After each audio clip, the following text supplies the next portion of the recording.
चलिए बच्चों, एक बार फिर से फ्यूचर पॉइंट कोचिंग में आपके लिए हम ऊंचाई और दूरी का चैप्टर लेकर के आए हैं। इसमें परीक्षा की दृष्टि से जो इम्पोर्टेंट क्वेश्चन हैं वो भी बताए जाएंगे और सबसे पहले आपको सरल तरीका बताया जाएगा कि ऊंचाई दूरी के क्वेश्चंस को कैसे सॉल्व किया जाता है। ध्यान दीजिए, यहाँ पे ऊंचाई दूरी सॉल्व करने के लिए हमको दो चीज़ों की आवश्यकता पड़ती है। एक तो उन्नयन कोण, एक अवनमन कोण। एक होता है उन्नयन कोण और एक होता है अवनमन कोण। उन्नयन कोण और अवनमन कोण, इन दोनों को जो है, इन दोनों को पहचानना अति आवश्यक है।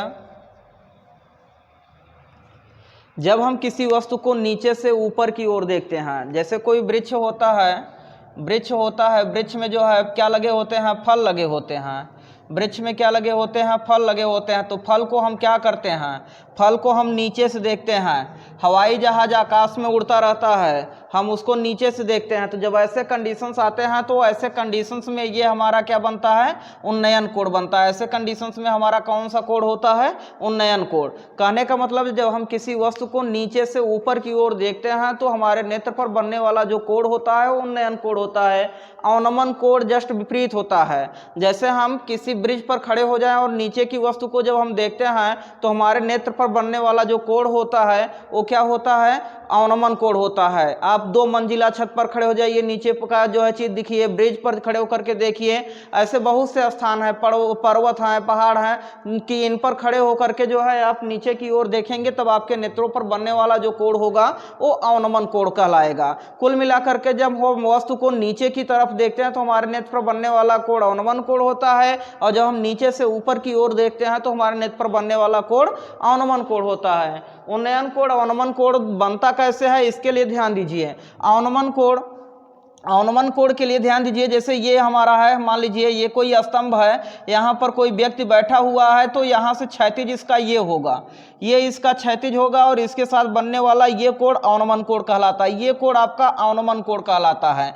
और फिर इसी के समांतर आपका धरातल होता है, या जो है उसके पैरेलल जो है कोई आधार होता है। तो जो कोण यहाँ पर बनता है वही कोण यहाँ पर बन जाएगा। किसके कारण? एकांतर कोण होने के कारण। किसके कारण? एकांतर कोण होने के कारण। लेकिन फिगर बनाते समय आप इसको जो है क्षैतिज यहाँ पर जरूर दर्शाएंगे, तभी जाकर के ये सही हो पाएगा। तो ये कोण आपका क्या होता है? अवनमन कोण होता है। ये कौन सा कोण हो जाता है? अवनमन कोण हो जाता है। अब इसके साथ साथ हमको उन्नयन कोण समझना होता है। तो कोई वस्तु मान लीजिए यहाँ पर है, ध्यान दीजिए, इसके लिए वस्तु यहाँ पर था, वस्तु यहाँ पर था, नेत्र यहाँ पर होना चाहिए, तब जाकर के ये आपका अवनमन कोण बनेगा। और जस्ट विपरीत देखिए, ये हमने वस्तु को यहाँ पर रख दिया है और देखने वाला जो व्यक्ति है वो यहाँ से देख रहा है, अर्थात नेत्र हमारा यहाँ पर होगा, तब ये बनने वाला जो कोण होगा यहाँ का, ये कौन सा कोण होगा? ये आपका उन्नयन कोण होगा। कौन सा कोण होगा आपका? ये उन्नयन कोण होगा। ये उन्नयन कोण होगा। यही फिगर आपको समझना है। और इसके साथ साथ आपको जानना क्या है उसको जान लीजिए। इसके साथ साथ आपको sine theta, cos theta, tan theta, बस इतने चीजों को जानना है। तो पाइथागोरस प्रमेय में हम लोग पढ़ चुके हैं कि टैन थीटा बराबर होता है लंब बटे आधार, साइन थीटा बराबर लंब बटे कर्ण होता है, और कास थीटा बराबर आधार बटे कर्ण होता है। तो हम इन्हीं का प्रयोग करते हैं, और बाकी जो है हमने एक क्वेश्चन लिख रखा है आपको विशेष रूप से समझाने के लिए। तो चलिए हम इस क्वेश्चन की ओर चलते हैं। ये था हमारा उन्नयन कोण अवनमन कोण। उन्नयन कोण और अवनमन कोण का फिगर बन गया तो त्रिकोणमिति सॉल्व, ऊंचाई और दूरी सॉल्व, जो कि त्रिकोणमिति का ही चैप्टर है। तो इसको सॉल्व करने के लिए आप लोगों को यही जानना अति आवश्यक है और इसका फिगर बनाना आवश्यक है। अब जैसा प्रश्न कहेगा हम लोग वैसा ही जो है तैयार कर लेते हैं। चलिए ध्यान दीजिए, प्रश्न कह रहा है मैदान में खड़ी एक कार का 75 मीटर ऊंची मीनार से अवनमन कोण 30 अंश है। कोई मीनार है तो मीनार हम मान लेते हैं, मीनार हमारा इस तरीके का है, खड़ा है सीधा स्तंभ की तरह जो है ऐसे मीनार यहाँ पर है। खड़ी एक कार का 75 मीटर ऊंची मीनार, ये मीनार है, ये हमारा क्या है? मीनार है भैया। और मीनार की ऊंचाई कितनी है? 75 मीटर है। कितनी ऊंचाई है इसकी? 75 मीटर है। इस मीनार की जो ऊंचाई है वो कितनी है? 75 मीटर है। अब कार जो है, कार को ये देख रहे हैं, मान लेते हैं कार यहाँ पर है, तो बनने वाला कोण कौन सा कोण है? अवनमन कोण है। मतलब यहाँ पर ये समांतर ऐसे डॉट डॉट लाइन करके आप क्षैतिज लाइन को दर्शाएंगे और यहाँ पर प्रेषक के नेत्र पर बनने वाला ये कोण ये हुआ। ये कितने अंश का बन रहा है कोण? 30 अंश का कोण बन रहा है। तो ध्यान दीजिए, ये धरातल को हमने दिखा दिया। कार कहाँ खड़ा होगा? किसी न किसी धरातल पर ही खड़ा होगा, तो ये धरातल होगा। तो ये धरातल लाइन और ये लाइन हमेशा समांतर लाइन मानी जाती है। तो यहाँ पे कोण 30 अंश बन रहा है, तो यहाँ पर भी बनने वाला जो कोण होगा वो कितने अंश का होगा? वो भी 30 अंश का होगा। अब देखिए, मीनार के आधार से कार की दूरी, हमसे यही दूरी पूछा जा रहा है। यहाँ पे हमारा क्या है भैया? कार है और ये मीनार है। तो मीनार से दूरी पूछा जा रहा है, हम मान लेते हैं डी दूरी पर है। मीनार के पाद से कार की जो दूरी है वो कितनी दूरी है? डी दूरी है। तो चलिए ध्यान दीजिए, अब यहाँ पर हम मान लेते हैं जो हमारा मीनार है वो ए बी है और कार जो है बिंदु सी पर खड़ी है। हमारा मान लेते हैं यहाँ पे मीनार की जो मीनार है वो मीनार क्या है? ए बी है। तो यहाँ पे हल में देखो भैया, ये ऊंचाई दूरी का चैप्टर है, जो इसमें आप अपने मन से लिख रहे हो उसको तुरंत माना करके लिख लो। इसका आपको बहुत जो है अच्छा जो है प्रभाव मिलेगा, एग्जामिनर प्रभावित होते हैं। तो यहाँ पर हम लिख लेते हैं माना मीनार ए बी, माना मीनार ए बी बराबर 75 मीटर है। जो हमको मीनार दिया गया था हमने उसको मान लिया ए बी से 75 मीटर दिया गया था, इसलिए उसको बराबर एक साथ लिख दिया। तथा मीनार के पाद बिंदु बी से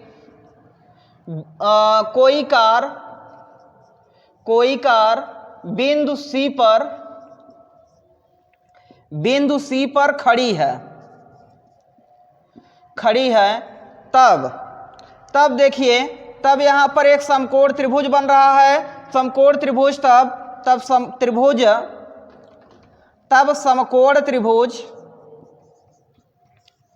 समकोण त्रिभुज ABC में इस कोण के लिए ये भुजा लंब होगा, ये आधार होगा। तो लंब आधार का संबंध किसमें होता है? तो tan में होता है। tan थीटा बराबर हो जाएगा, लंब क्या है आपका? AB है, आधार क्या है भैया? BC है। तो थीटा यहाँ पर हमको कितना मिल रहा है? 30 अंश मिल रहा है। tan 30 अंश बराबर AB कितना है भैया? 75 अंश है। BC हमसे पूछा गया है, BC को हमने मान रखा है D है। तो tan 30 अंश का मान कितना होता है? tan 30 अंश का मान 1/3 होता है, बराबर 75/D हो जाएगा। तिर्यक गुणा कर दीजिए। जब हम तिर्यक गुणा करेंगे तो D बराबर कितना आ गया? 75/3 आ गया। तो यही दूरी है। तो ये जो है हमसे कार के बीच की दूरी पूछा गया था, अतः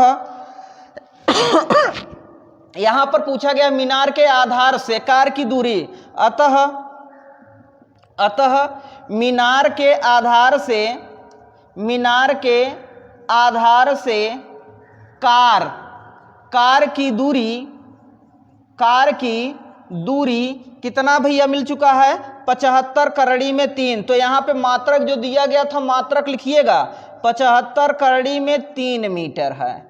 बस यही आपका क्वेश्चन है। बहुत आसान था। हमने जो है जैसा प्रश्न कहा था वैसा एक चित्र बना लिया, चित्र के हिसाब से हमने इसको सॉल्व कर लिया। बड़े आराम से आ गया कि मीनार और कार के बीच की दूरी जो है वो 75/3 मीटर है। उत्तर आपका दशमलव में भी आ सकता है, तो करड़ी में 3 का मान 1.732 रख करके आप 75 का गुणा करके भी उसका दशमलव में आंसर दे सकते हैं, और ये भी आंसर आपका सही है।